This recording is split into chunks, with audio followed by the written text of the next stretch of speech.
Okay, imagine this. You invest $10,000 and then over time it turns into more than $5.5 million. Sounds almost unbelievable, right? Like a financial fairy tale. But look, for the early investors in O'Reilly Automotive, that's ORLY on the ticker, who got in back at the IPO in April 1993, this wasn't imagination. That was their real-world result. We're talking what? Almost a 56,000% gain? Just wow. Astonishing, really, that kind of value creation over the long haul. So today, that's what we're doing, a deep dive into O'Reilly Automotive. Here's a company with this incredible history, and yet you still hear analysts calling it a buy even now.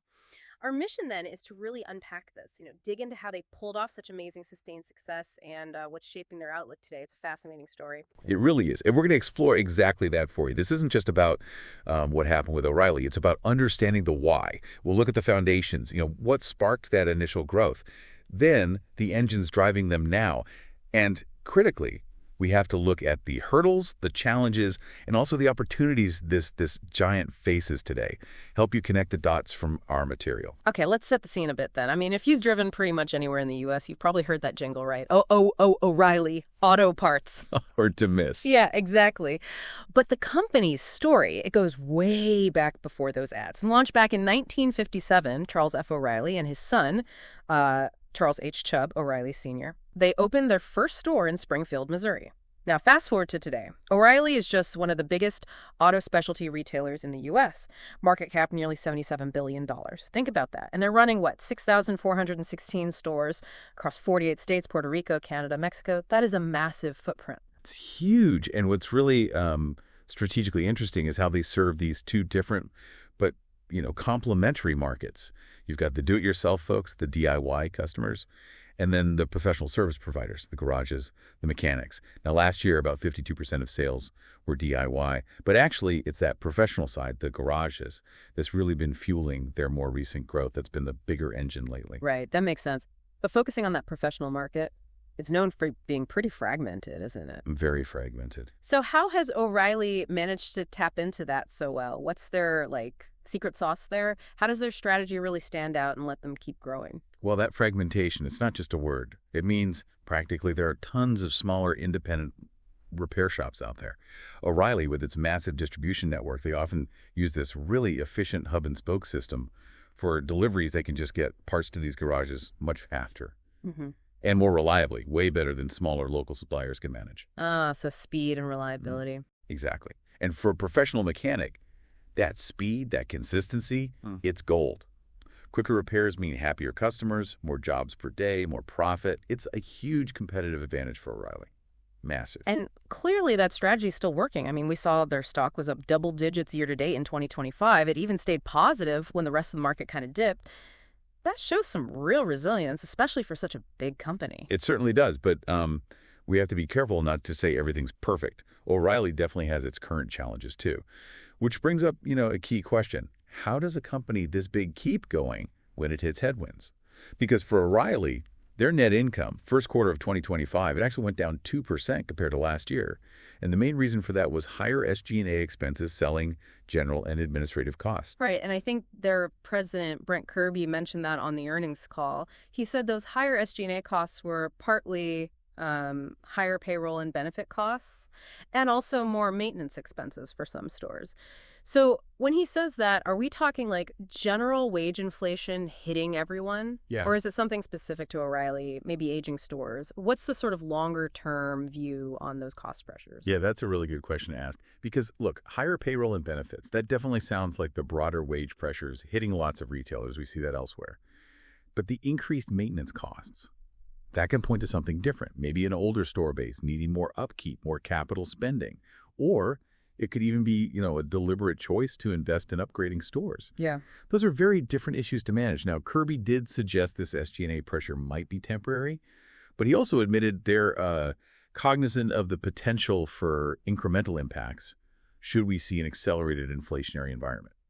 Sounds like he's definitely thinking about potential tariff impacts there. Exactly. That's the elephant in the room, potentially.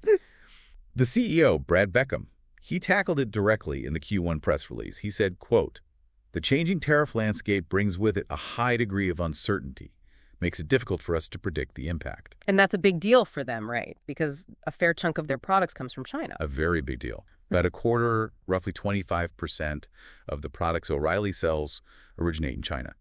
So yeah, steep tariffs on Chinese imports. That's a major potential headache for their costs and, ultimately for their customers too. Okay, so we have these challenges: higher costs, tariff uncertainty. Given that, why the continued optimism? Why are some folks still calling the stock a buy? Is it just demographics, like people keeping cars longer? Or is there something more, I don't know, structural happening with cars that gives companies like O'Reilly this long-term tailwind? That really gets to the heart of it. Two big things, really. First, yes, people are driving more miles, and they're doing it in older cars. That's not just a blip. You've got economic reasons, plus cars just last longer now, so people hang on to them. And older cars, naturally, need more repairs, more parts. More aftermarket demand. Precisely. It's a basic shift in how people own and use vehicles, and it directly helps O'Reilly. And second, and this is key, despite how huge they seem, O'Reilly has actually only captured a pretty small slice of its total addressable market. Basically, the entire potential spending on aftermarket parts and services in all the areas they operate. Yeah. There's still a massive amount of market out there they haven't reached yet. Wow, a small fraction. So even being a giant, they see a huge runway ahead. It's absolutely massive. Brad Beckham, the CEO, he was very clear on the Q1 call. He said, we believe we still have a ton of opportunity, and we intend to take market share both aggressively and profitably. And honestly, their track record, it gives you good reason to believe they can actually do that, especially as they keep converting those independent garages, getting them onto their professional services platform with things like inventory help and that super fast delivery we talked about. Okay, so let's try and tie this all together. O'Reilly Automotive. Uh-huh. It's this really interesting picture, isn't it? You've got this incredible history, this clear potential for more growth. But then balanced against that, you have these very real current pressures, higher operating costs, payroll, benefits of store maintenance, and then this big question mark, the fluid nature, as they put it, of tariffs, especially tariffs on Chinese goods, which, like you said, is about a fourth of what they sell. That's significant. It is significant. But looking at the bigger picture, even with those headwinds, the reasons for optimism are still pretty strong, wouldn't you say? You've got more miles being driven on older cars. That's a fundamental boost for the whole aftermarket sector. And O'Reilly still sees this vast untapped market out there. So what's fascinating, I think, is watching how a company this established responds strategically, how they navigate market shifts, external pressures like trade policy that points to a potentially really compelling long-term story still unfolding.